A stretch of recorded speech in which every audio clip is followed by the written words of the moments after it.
In this episode of Shiren the Wanderer, we finish our escort mission of the little girl. We arrive in a rest area, Cryptic Rock Valley, while a family reunion commences.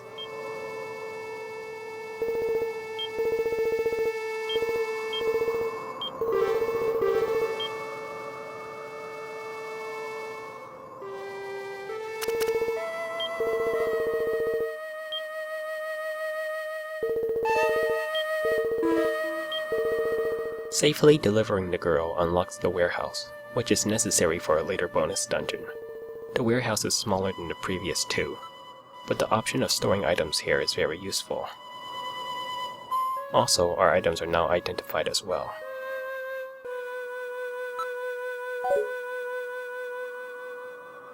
Let's explore the north section of town.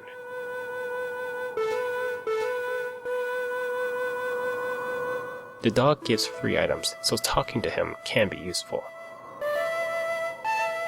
The northwest building is the location of a future bonus dungeon. To unlock the extra quests, we want to talk to the woman inside this house, over multiple runs.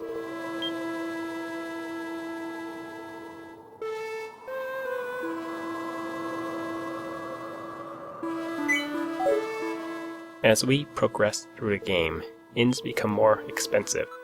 Fortunately, we don't need to use one right now. In the northeast of town, a black-haired girl may randomly ask to trade for one of her items. It's this girl here. Often the items she has is uncommon, such as a cobra's blade. We can't watch the event today because it rarely occurs. More information about it is in the links included in the description.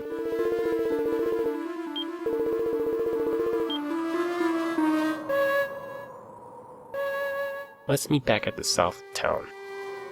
We've explored all of Cryptic Rock Valley. Let's head to the next area. However, we can no longer backtrack after this town, so preparations are usually necessary. If we had an antidrain armband, we should carry one. It prevents monsters in the next area from lowering our stats. Waterfall Marsh introduces enemies with debilitating magic abilities. For instance, the twisty henny above can reduce our level by 1. A drain-type enemy, it's weak to a drain buster if we still had one. We are at a disadvantage, 3 on 1, so let's distract them with a doppelganger. The purple slime can rust our weapons, lowering their attributes. The slime also may multiply when attacked. Fortunately, it did not clone itself. The ghost radish confuses and poisons its targets with herbs. This monster is dangerous. It's weak to a thrown antidote herb, which deals 50 damage. When we enter a new room, we can handle the spawned monsters by weakening them first with long-range weapons. Monsters cannot drain us unless they are close. The flutterfowl destroys herbs and scrolls in our inventory. If we had a jar of holding, the bird could not touch them. As a flying enemy, the fowl is also weak to the air slayer sword, but we aren't carrying one. Usually storing rice balls in a jar is a bigger priority than herbs and scrolls. If we stepped on some traps, bare rice balls degrade into rotten rice balls, which have adverse effects when consumed. Also, we now save space. A live purple slime. We must unequip our sword, which this monster can rust. Fortunately, our hide shield, in addition to curbing hunger, resists rusting. Unfortunately, we must kill the slimes until they no longer clone.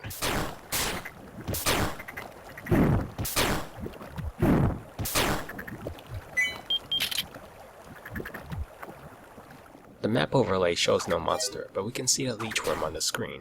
If we allow it to approach us, it steals our strength. An anti-drain armband, cyclops killer, or drain buster can aid against this beast. We were in range of the daze radish. It's best to kill it before it has a chance.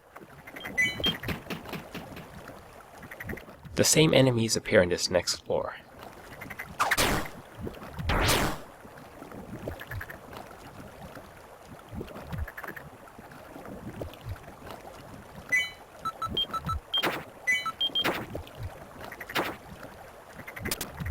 When we trigger slowness traps, it's best to burn turns in rooms and not passageways. Monsters may lurk in the latter. The Saber Gator is one of the few monsters here without a strong ability. It attacks twice a turn, with each hit dealing medium damage. It's not strong, but we don't want to underestimate it. The RNG hates us. Let's unequip our weapon again.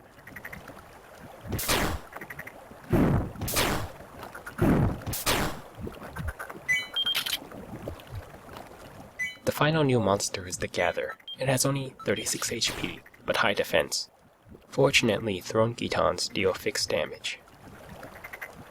We definitely want to keep storing Gitons in our inventory because we need hard-hitting long-range weapons.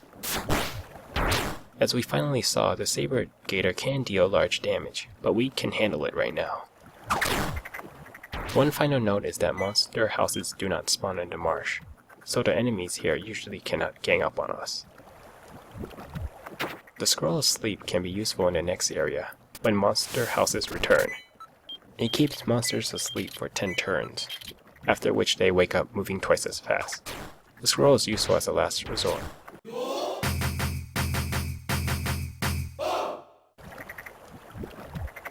Again, the map overlay shows no monster, but we see the twisty Hanny above.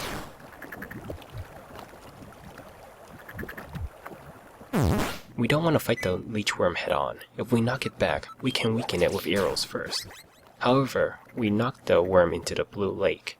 Since it cannot fly, the worm has warped away. It turns out the exit was near where we spawned. From now on, we want to find the exit as quickly as possible. We were just unlucky on this floor.